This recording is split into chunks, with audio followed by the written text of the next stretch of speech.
Report की भी करते हैं जिस पर भारत का सख्त रद्द-ए-अमल सामने आया है। 2 दिन पहले रिपोर्ट आई, बल्कि 1 दिन पहले, और इस रिपोर्ट में भारत समेत दुनिया भर के मुख्तलिफ मालिक के अंदर हंगर इंडेक्स क्या है, कितने लोग हैं जो भूखमरी की जिंदगी इस वक्त गुजार रहे हैं, कितने लोग हैं जिनको खाना नसीब होता है, और इसका जरिया क्या है।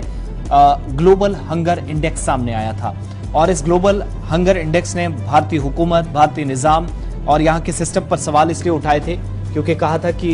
भारत उन तमाम छोटे ममालिक से भी निचले दर्जे पर, निचले पायदान पर चला गया है जहां पर जो भूखमरी की इस वक्त जिंदगी गुजारने वाले लोग हैं या भूखमरी का शिकार हैं, उनकी करोड़ों में तादाद है और छोटे ममालिक की हालत भारत से कहीं ज्यादा बेहतर है।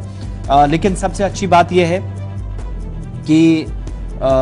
इसमें हमने देखा बहुत सारे ममालिक जिनका ग्लोबल इंडेक्स ऊपर आया था, मगर ग्लोबल हंगर इंडेक्स 2022 की रिपोर्ट को भारत की तरफ से बयान जारी करके मुस्तरद कर दिया गया और कहा कि वो संगीन तरीकाकार के मसाइल से दोचार न सिर्फ है बल्कि आबादी के लिए जो गजाई तहफ्फुज को यकीनी बनाने के लिए भारत सरकार की तरफ से हुकूमती सतह पर जो इकदाम किए जाने थे या कोशिशें की जा रही थी, उनको जानबूझकर नजरअंदाज इस इंडेक्स में किया गया है। पहली बात ये इस बयान में कही गई है। दूसरी, खवातीन और बच्चों की तरक्की की जो वजारत है उसने बयान जारी किया और इस बात पर जोर दिया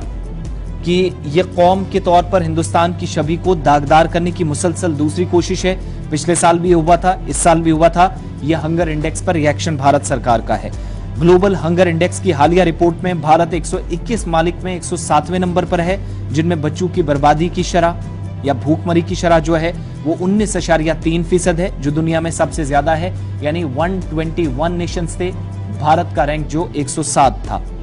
एक ऐसी कौम के तौर पर हिंदुस्तान की छवि को दागदार करने की कोशिश के तौर पर भारत सरकार ने इसे करार दिया और कहा कि जो अपनी आबादी की गजाई तहफ्फुज या गजाइयत की जो जरूरियात हैं, खाने पीने की जहां जहां जैसे जैसे जरूरत है, मुमकिन जो इकदामात या कोशिशें हैं, उनको नजरअंदाज इस रिपोर्ट में किया गया है और गलत मालूमात